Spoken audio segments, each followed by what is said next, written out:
기도합시다. 당신을 보니 살맛이 납니다. 오늘 본문의 말씀을 가지고 내가 어디 있느냐라는 제목으로 함께 말씀 나누겠습니다. 한번 따라해 봅시다. 내가 어디 있느냐? 여러분은 지금 어디 있습니까? 교회당에 있죠, 그죠? 내가 지금까지 살아오면서 내가 어디에 있느냐? 이 질문이 사실은 우리의 삶 가운데 많이 던져지는 질문인 것 같습니다. 인생을 길게 놓고 보면 네가 어디 있느냐라고 질문할 때 저는 지금 40대, 50대, 60대, 70대, 80대에 있습니다. 이제 내 인생은 하나님께 갈 시간이 얼마 남지 않았습니다 라고 생각할 수도 있겠죠. 시간적으로 본다면. 공간적으로 본다면 네가 어디 있느냐라고 말하면 저는 지금 왕궁중부교회에 있습니다. 또 우리가 집에도 있고 어디도 있을 수 있겠죠. 신앙적으로 본다면 너는 지금 어디에 있느냐, 우리의 신앙이 지금 어느 정도 수준에 있는지를 생각할 필요가 있죠. 나는 지금 죽어도 천국 갈 자신이 있는가? 아니면 지금 내 삶이 다른 사람에게 유익해서 모든 사람이 나를 바라보면서 하나님, 저분은 지금 죽으면 안 됩니다 라고 말할 만큼 내가 많은 사람의 필요를 채워주는 사람으로 있는지, 혹은 하나님 왜 저 사람 빨리 안 데려가십니까? 하는 그런 수준의 신앙과 삶을 살아가고 있는지, 우리는 우리 자신에 대해서 이 질문을 통하여서 많은 것을 생각할 수 있습니다. 네가 어디 있느냐? 우리의 삶의 위치를 한번 되돌아보는 시간이 되었으면 좋겠고, 하나님 우리에게 이 질문을 할 때 우리가 하나님 앞에 당당하게 말할 수 있는 저와 여러분이 되시기를 바랍니다. 한번 따라해 봅시다. 깨어진 관계를 인정해야 합니다. 사실 오늘 본문에서 하나님이 네가 어디 있느냐라고 질문할 때 이 모든 상황을 우리가 이미 성경을 통해 살펴보기 때문에 잘 알 수 있습니다. 하나님께서 천지를 창조하시고 아담과 하와를 에덴 동산에 보내놓으셨습니다. 그곳에서 정말 행복하게 살게 되었는데 어느 날 우리가 아는 것처럼 뱀이 형상을 가진 사탄이 나타나서 질문을 합니다. 여호와 하나님이 참으로 너희에게 동산에 있는 모든 나무 열매를 다 먹으라고 하더냐? 질문을 합니다. 그때 하와가 대답을 하죠. 아니, 하나님이 우리 보고 먹으라고 했어요. 이 모든 것들, 동산에 있는 나무의 열매는 먹을 수 있지만 중앙에 있는 나무의 열매는 먹지도 말고 만지지도 말라고 했어요. 그러면 먹고 마시면 죽을까? 이렇게 말했어요. 그때 뱀이 이야기하죠. 너희가 결코 죽지 아니하리라. 너희 그것을 먹는 날에는 너희 눈이 밝아져 하나님과 같이 되어 선악을 알 줄을 하나님이 아시기 때문에 너희로 하여금 먹지 말라라고 일부러 말한 것이다 라고 얘기합니다. 분명히 하나님은 아담을 통하여서 선악을 알게 하는 나무, 이 동산에 있는 모든 것은 네가 임의로 먹되 동산 중앙에 있는 그 선악을 알게 하는 나무의 열매는 먹지 말라. 먹는 날에는 반드시 죽을 것이다 라고 말씀을 했습니다. 이제 하와의 입장에서도 그렇고 아담의 입장에서도 선택을 해야 됩니다. 저거 먹으면 죽는다라고 하시는 하나님의 말씀을 따를 것인지, 아니면 이 뱀의 형상으로 나타난 사단의 말을 따라서 저걸 먹으면 하나님처럼 될 것인가 하는 이 두 가지의 선택에서 그들은 신앙적인 선택을 해야 될 것입니다. 하나님 말씀을 들을 것인지 사탄의 말을 들을 것인지. 어쩌면 오늘 살아가는 우리의 삶의 대부분의 순간도 이 선택의 순간에 있습니다. 하나님 말씀을 듣는 자리에 있을 것인지, 아니면 사탄이 주는 어떤 욕망의 말을 듣는 자리에 있을 던지, 둘 중에 한 자리에 분명히 있게 될 것입니다. 근데 여자는 어떻게 선택을 합니까? 여자가 그 나무를 쳐다보기 시작합니다. 이전에 봤을 때는 아무런 감정이 없었는데 오늘 쳐다보니까 먹음직스럽고 보암직스럽고 지혜롭게 할 만큼 탐스러웠다라고 표현합니다. 전에는 아무런 감각이 없었는데 오늘 이 뱀의 유혹을 받고 보니까 정말 저걸 먹으면 하나님처럼 될 것 같은 생각이 이 여인의 마음에 들었던 것입니다. 그래서 그 여자가 열매를 따먹었습니다. 그리고 자기와 함께 있는 남편에게도 주었습니다. 그도 먹었다라고 말합니다. 어쩌면 뱀의 말처럼 성경에도 말합니다. 이에 그들의 눈이 밝아졌다라고 말합니다. 아니, 하나님 말씀대로 죽은 것이 아니라 뱀의 말대로 눈이 밝아졌네? 그들은 그렇게 생각할 수 있었습니다. 그런데 따먹는 순간 눈이 밝아졌다라고 된 것처럼 보이지만 지금까지 알지 못하던 새로운 것들이 그들의 삶 속에 펼쳐지기 시작합니다. 먼저 자기들이 벗은 것을 보았습니다. 아니, 이전에는 전혀 그런 게 없었어요. 선악과를 따먹기 전에는 내가 벗었는지 안 벗었는지 그런 관심이 없었어요. 그런데 이제는 수치심이 그들을 확 사로잡기 시작합니다. 그래서 치마로 그것을 덮고 있습니다. 그리고 더 중요한 것은 무엇입니까? 그렇게 사랑하던 하나님의 음성이 들리기 시작할 때 하나님의 낯을 피하여 숨기 시작합니다.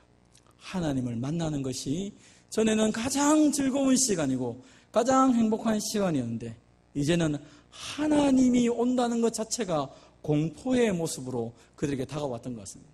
그래서 하나님의 낯을 피하여서 숨어버리고 말았습니다. 그럼 우리가 어떤 사람과의 관계도 마찬가지 아닙니까? 사람이 사랑하게 되면 같이 있고 싶고 이야기하고 싶고 같이 먹고 같이 생활하기를 원합니다. 근데 미워지면 어떻게 됩니까? 쳐다보기도 싫고 목소리 듣기도 싫고 도망가고 싶고 특별히 내가 어떤 대상에게 잘못하면 그 사람이 가까이 오면 올수록 가슴이 두근두근해서 견딜 수가 없어서 도망을 가게 됩니다. 피하게 된다는 것이죠. 이 아담과 하와가 그렇게 사랑하던 하나님과의 관계가 깨어지고 나니까 피하고 숨는 삶의 모습으로 되어버렸습니다. 오늘도 우리가 하나님 앞에 나올 때 하나님의 낯을 피하고 숨는 존재가 아니라 하나님과 가까이 가는 모습이 되어야 되는데 혹 하나님이 나에게 은혜 주실까 두려워하며 하나님께 나오는 사람들도 있습니다. 교회 가면 안 가면 벌 줄 거기 때문에 어쩔 수 없이 교회는 오지만 하나님이 나에게 은혜를 제발 안 주셨으면 좋겠다. 은혜 주시면 내가 즐기던 세상의 유혹을 끊어버려야 되고 은혜를 주시면 내 삶에 변화가 있어야 되는데 나는 더 이상 변화하기 싫기 때문에 제발 하나님 나에게 은혜를 좀 안 주시면 좋겠다 하면서 자리에 앉아있지만 말씀을 들으려고 하지 않고 그 말씀을 나에게 주는 말씀으로 받으려고 하지 않는 사람들도 있다는 것입니다. 하나님과의 관계가 깨어지고 나면 예배하는 즐거움이 하나도 없습니다. 하나님께 나오는 것 자체가 싫은 것입니다. 그래서 이들은 피하고 있습니다. 하나님이 묻습니다. 네가 어디에 있느냐? 예, 하나님의 소리를 듣고 내가 벗었기 때문에 두려워하여 숨었습니다. 단 한 번도 하나님 앞에 이런 반응을 보인 적이 없는 아담이 하나님께서 그를 부르실 때에 그가 하나님의 음성을 듣고 벗었으므로 숨었다라고 표현하고 있습니다. 하나님 다시 질문합니다. 누가 너의 벗었음을 네게 알게 했느냐? 혹 내가 너에게 먹지 말라고 했던 그 나무의 열매를 네가 먹었느냐라고 질문합니다. 그때 아담이 이야기합니다. 하나님이 주셔서 나와 함께 있게 했던 여자, 그 여자가 나에게 나무의 열매를 주어서 내가 먹었습니다. 아담은 이제 하나님이 주신 그 여자를 자신의 죄의 이유로 설명합니다. 저 여자 때문에 내 인생이 망했습니다 라고 말합니다. 좀 더 근본적으로 말하면 하나님이 안 주셔도 되는데 하나님이 주신 저 여자 때문에 내 인생이 망쳤습니다 라고 이야기를 하는 것입니다. 그러나 아담은 처음 하와를 맞이했을 때 이런 고백을 했죠. 이는 내 뼈 중에 뼈요 살 중에 살입니다. 하나님, 이 여자야 내 몸입니다. 이 여자와 함께 있을 때 비로소 내가 존재의 의미를 깨닫습니다. 하나님께도 그런 고백을 하고 하와에게도 그런 고백을 했습니다. 그런데 죄를 짓고 나니까 이 여자 때문에 하나님 때문에 내 인생이 이렇게 되었어요 하고 하나님을 원망하고 이 여자에게 모든 죄가를 덮어 씌워서 이야기합니다. 나는 그렇게 하려고 안 했는데 저 여자 때문에. 죄를 짓게 되면 항상 죄의 근성 중에 하나가 하나님 앞에 바로 서지 않고 핑계를 대고 다른 사람에게 덮어 씌우려고 합니다. 내 인생이 왜 이렇게 되었어요? 저 사람을 만나서 저렇게 됐어요. 내 인생이 왜 그래 됐어요? 이 순간에 이 선택을 잘못해가지고 내 인생이 이렇게 됐어요. 하나님 다 보시면서 왜 내 인생을 가만히 내버려 두셨어요? 어떤 때는 하나님을 향해서도 그렇게 원망하며 말할 때가 있다는 것입니다. 하나님 이번에는 여자에게 묻습니다. 네가 어찌하여서 이렇게 했느냐? 여자가 말합니다. 뱀이 나를 꿰어서 내가 뱀의 꾀임에 빠져가지고 먹었습니다. 하나님 말씀 들었어야 되는데 저 뱀이 얼마나 달콤하게 유혹했는지 내가 거기에 넘어갔습니다. 꾀임을 받았습니다. 라고 얘기합니다. 하와도 아담도 그 모든 죄의 책임을 자기라고 말하지 않습니다. 하나님하고 관계가 깨어진 사람은 자기가 잘못했다고 말하는 경우가 없습니다. 다 남 때문입니다. 다 다른 사람 때문에 내 인생이 이렇게 되었다라고 말하는 것입니다. 그러나 하나님과의 관계가 회복되면 남 때문이 아니라 나 때문에 이렇게 되었다. 하나님 앞에서 회개하는 모습으로 살아가게 되는 것입니다. 그래서 죄라는 것은 모든 관계를 다 파괴시키는 것입니다. 여러분, 그래서 오늘 우리는 하나님 앞에 먼저 기도하기에 나서서 네가 어디 있느냐? 내 삶의 위치를 깨닫기 위해서 먼저 나의 연약함을 고백하고 하나님 앞에 엎드려 회개해야 됩니다. 그렇지 않으면 내가 지금 어디 있는가 아무도 모릅니다. 그저 나는 내가 잘했다고 생각합니다. 아담이 나무 뒤에 숨은 것을 보면서 하나님 내가 잘 숨었지요. 내가 벗었기 때문에 숨었어요. 하나님께 그렇게 얘기했습니다. 그게 아니죠. 좀 더 정확하게 표현하자면 하나님 앞에 엎드려서 하나님 죄송합니다. 내가 순간적으로 하나님 말씀을 붙잡지 못하고 죄를 선택했습니다. 하나님 용서해 주십시오. 하나님께 엎드려 자신의 죄를 고백하고 회개하는 것이 필요하죠. 그럼 그래서 성경에 보면 회개는 누가 할 수 있습니까? 하나님의 은혜를 받은 자, 성령이 있는 자들에게만 주어지는 특권이 바로 회개하는 것입니다. 회개는 아무나 하는 것이 아닙니다. 자신을 되돌아보지 못하는 사람, 하나님 앞에 서 있지 못하는 사람은 절대로 회개하지 않습니다. 여러분 감옥에 가보신 적 있습니까? 저는 여기 오기 전에 교도소나 또 구치소에 설교를 하러 많이 갔었습니다.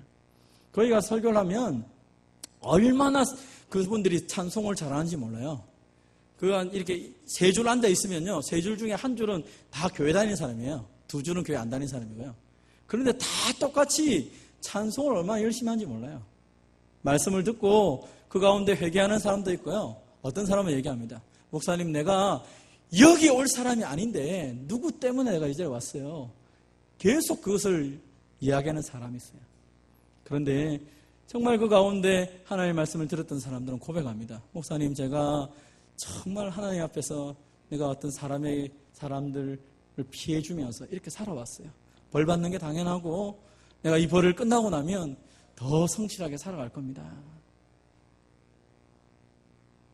감옥에 있는 거냐, 구치소에 있느냐, 그것보다 더 중요한 게 뭡니까? 거기서 하나님을 만나느냐가 중요한 것이죠. 자신의 죄를 인정하고 회개한다면 그의 인생은 그 감옥을 통하여 새로운 삶으로 변화될 수 있는데 그 자리에서까지도 다른 사람을 원망하고 이를 갈고 있으면 그 인생은 변하지 않는 것입니다. 오히려 성경을 보니까 하나님은 의로우신 재판장이신데 그 하나님이 매일 분노하신다라고 말합니다. 왜 하나님이 매일 분노하십니까? 사람이 회개하지 않기 때문에. 우리가 하나님 앞에 나갈 때 지난주에 제가 오예배 설교하면서 뻔뻔하게 하나님께 나가서 회개해야 된다고 얘기했죠. 하나님 앞에 나가서 하나님 내가 사랑합니다. 예수님 내가 사랑합니다. 뻔뻔스럽더라도 그렇게 하나님 앞에 회개하는 것은 하나님이 그를 용서해 주십니다. 그런데 내가 죄지었기 때문에 나는 회개도 못합니다. 아주 겸손한 것처럼 보이지만 겸손한 것이 아닙니다. 얼마나 완악하고 교만하면 하나님 앞에서도 하나님이 안 보이니까 내가 죄가 없다라고 생각하는 것입니다. 의로우신 하나님이 매일 분노하신다라고 말합니다. 그럼 왜 사람들이 회개를 못할까요? 그것은 자신의 자리를 잘못 위치하고 있기 때문입니다. 시편 1편 1절 2절은 말하죠. 복 있는 사람이 있지 아니하는 자리, 복 있는 사람이 꼭 있는 자리가 있습니다. 복 있는 사람, 반대로 저주받는 사람들이 있는 곳, 죄인이 있는 곳이 어디입니까? 악인들의 꾀를 따르고 죄인의 길에 서고 오만한 자들의 자리에 앉는 것입니다. 그래서 죄인으로 살아가는 것입니다.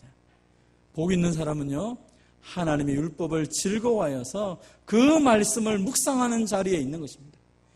말씀이 내게 들려서 그 말씀이 나를 변화시키기 때문에 내가 복된 사람이 되는 것입니다.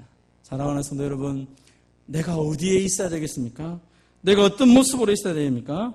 예수 그리스도를 나의 구주로 믿고 있다면 더 이상 내 육체를 죄 짓는 데 내어놓지 마시고 내 자신을 하나님께 드리고 내 모든 지체가 하나님께 영광 돌리는 그 자리에 저와 여러분이 서 있기를 주님의 이름으로 축원드립니다. 한번 따라합시다. 하나님의 은혜 속에 들어가야 합니다. 내가 어디 있느냐? 내가 어디 있느냐? 그 위치를 깨닫게 될 수 있는 좋은 방법이 하나님 말씀을 통하여 살아야겠습니다. 참 놀라운 사실은 뭡니까? 하나님께서 우리에게 말씀을 전해주고 계시다는 것입니다. 창세기부터 요한계시록까지 사람이 먼저 하나님께 나아가는 경우는 거의 없습니다. 하나님이 먼저 우리를 찾아오시는 것이죠. 오늘 본문에도 마찬가지입니다.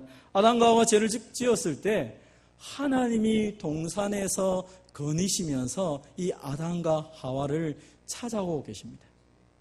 그들은 부끄러워서 피하고 숨고 계시는데 하나님이 그 숨은 자리 앞까지 오셔가지고 아담을 부르고 있는 것입니다. 아담아, 네가 어디 있느냐? 하나님, 내가 하나님 소리 듣고 지금 숨어 있어요.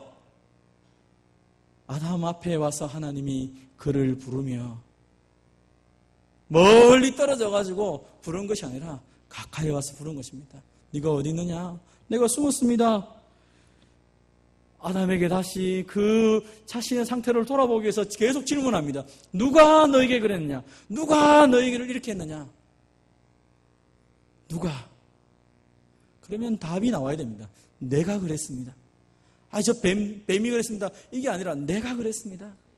사실은 그렇게 해야 정당한데 이 아담은 끝까지 아니라 그랬죠. 저 여자가 그때도 하나님이 그 아담의 말을 계속 듣고 있습니다. 여러분, 우리가 어떤 사람과 이야기를 하다가 보면 얼토당토하는 이야기, 내가 빤히 다 알고 있는데 상대방이 얼토당토하는 이야기를 하게 되면 화가 나지 않습니까? 야, 말 그만해. 너 쓸데없는 소리 하지 말고 똑바로 얘기 안 할래? 이렇게 하지 않습니까? 아담이 쓸데없는 소리를 계속 궤변처럼 늘어놓습니다. 근데 하나님 계속 듣고 있습니다. 왜 하나님이 아담의 소리를 계속 듣고 있습니까? 아담을 사랑하기 때문이죠. 아담 입에서 정확하게 하나님에 대한 자신의 모습을 고백하는 그 순간이 나오기를 기다렸는데 아담은 그렇지 못했습니다. 저 여자가요, 그래? 하와에게 하나님이 또 찾아갑니다. 네가 어떻게 해서 했느냐? 뱀이요. 하나님은 하와에게 찾아갈 필요도 없었습니다. 근데 또 찾아가 물으신 것이죠. 하나님은 끝까지 우리가 제대로 된 이야기를 할 때까지 기다려주고 계십니다. 하나님, 내가 잘못했습니다. 내 때문입니다. 내가 문제입니다.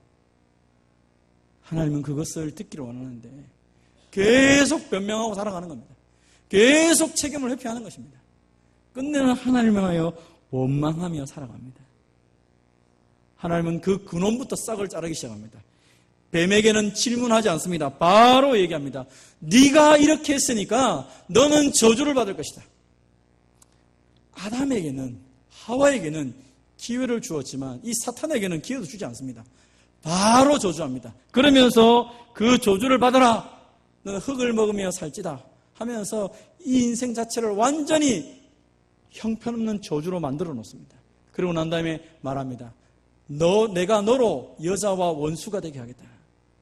지금은 이 하와가 너 말 듣고 내 말을 저버렸지만 이제 내가 너희 둘 사이를 갈라놓아서 원수가 되고 서로를 볼 때마다 치가 떨리도록 만들어주겠다. 그리고 너의 후손과 여자의 후손도 원수가 되게 하겠다. 그래서 여자의 후손이 너의 머리를 상하게 할 것이고 너는 그의 발꿈치를 상하게 할 것이다. 그래서 다시는 너와 여자가 너의 후손과 여자의 후손이 함께 있을 수 없을 것이다 라고 얘기합니다. 하나님의 형상대로 만들어져서 하나님의 대리자로 살고 하나님의 복을 받은 이 아담과 하와가 사탄의 말을 듣고 사탄의 종이 된 것을 하나님이 견디지를 못해서 이 사탄을 한 방에 쳐버리고 말씀으로 완전히 너를 깨부수는 날이 올 것이다. 그리고 이제부터는 너희들이 원수다. 가까이 있지 못하게 할 것이다. 하나님이 이 둘을 나누어 버린 것입니다. 사랑하는 성도 여러분, 하나님이 나누어 놓은 것을 오늘날 많은 사람들이 동일하게 다시 즐기며 하나님의 말씀보다는 사탄의 말을 듣고 살아갑니다. 그래서 하나님께서 말씀이신 예수님을 다시 이 땅에 보내주십니다. 전에는 선지자를 보내기도 하고 전에는 천사를 보내기도 했지만 그래갖고 소용이 없어서 하나님이 예수님을 보내셨죠. 문제는 뭡니까? 예수님이 이 땅에 오셨지만 사람들은 예수님을 영접하지 않았습니다. 사람들은 예수님을 알지 못하고 예수님 앞에 자신의 죄를 고백하지 않았습니다. 오히려 자신의 어둠이 드러날까 싶어서 예수를 배척하고 살았던 것이 예수님 초림의 모습입니다. 그렇지만 하나님이 주신 약속의 말씀이 무엇입니까? 그 예수님을 영접하고 그 이름을 믿는 자들에게 하나님의 자녀가 되는 권세를 주셨다는 것입니다. 오늘 저와 여러분이 연약하고 부족하지만 예수 그리스도가 나의 죄를 위해 오신 것을 믿기 때문에 우리의 모든 죄가 용서된 것을 믿으시기를 바랍니다. 한 사람의 죄 때문에 많은 사람들이 죽어졌습니다. 한 분 예수님 때문에 우리가 생명을 누리며 살아갈 수 있다라고 말하고 있습니다. 아담이 순종하지 않았기 때문에 많은 사람이 죄인이었다면 한 사람이신 예수님, 하나님의 아들이신 예수님이 순종함을 통하여서 많은 사람이 의인이 되는 것은 당연하다라고 말하고 있는 것입니다. 그 예수님 안에서 그 하나님의 은혜로 의롭다 하심을 붙잡고 살아가는 것이 저와 여러분인 것입니다. 사랑하는 성도 여러분, 성탄절이 왜 우리에게 중요합니까? 이 예수님이 오심을 통하여서 우리의 모든 더러운 것들, 그것들을 내어놓고 회개하고 하나님의 자녀되는 은혜를 누릴 뿐 아니라 다시 오실 주님을 기대하며 살아갈 수 있는 소망을 우리에게 주셨기 때문에 우리가 성탄절을 기대하고 기다리고 준비하며 축하하는 것입니다. 오늘 저와 여러분의 인생 가운데 속에서 이 성탄절을 생각하면서 한번 좀 다시 생각할 필요가 있습니다. 주님이 왜 오셨습니까? 죄인 때문에 오셨습니다. 네가 어디 있느냐라고 주님이 질문할 때 내가 지금 어디 있습니다라고 제대로 고백하면서 내 신앙이 어느 위치에 있는지를 돌아볼 필요가 있는 것입니다. 하나님과 함께 있는 것이 즐겁습니까? 예배하는 것이 행복합니까? 하나님하고 함께 있는 게 귀찮고 싫습니까? 우리 인생의 진짜 즐거움이 무엇인지를 다시 한 번 더 확인해야 됩니다. 내가 어느 위치에 있는지, 내가 아직도 구원받았는지 안 받았는지 그 테두리 안에서 맴돌고 있는 것인지, 아니면 나의 시간과 내 모든 것을 하나님의 사랑을 증거하는 자리에서 성숙할 뿐 아니라 헌신하는 데 내 인생을 들이며 살아가고 있는지, 그리고 다시 오실 주님 앞에 부끄러움 없는 인생으로, 정말 주님을 맞이하는 인생으로 그렇게 살아가고 있는지를 되돌아보아야 되는 것이죠. 생일이 복된 것은 죽음이 있기 때문입니다. 예수님의 초림이 중요한 것은 예수님의 재림이 있기 때문입니다. 우리의 시작이 중요한 것은 우리의 끝이 있기 때문이죠. 사랑하는 성도 여러분, 여러분의 마지막 순간에 하나님 앞에 어떤 모습으로 여러분은 쓸 수 있습니까? 후회 없는 인생을 살면서 그 주님을 기대하고 열망한 가운데 그렇게 주님 가까이에서 지금도 주님을 섬기고 있습니까? 아니면 주님 오신다는 그 이야기는 2000년 동안도 안 하는데 오겠어 하면서 아무 상관없이 내 마음대로 살아가려고 하고 있습니까? 네가 어디 있느냐? 네가 어디 있느냐? 주님이 우리를 향하여 질문할 때 오늘 우리의 신앙의 위치는 어디 있는지를 되돌아봐야 될 것입니다. 참답게 주님 앞에서 깨어진 관계를 고백하고 주님 앞에 회개할 뿐 아니라 주님의 은혜 속에 깊이 들어가서 그 은혜를 마음껏 나누며 주님 오실 때 기쁨으로 마라나타 하며 다시 오시는 주님을 맞이할 수 있는 저와 여러분이 되시기를 주님의 이름으로 축원드립니다.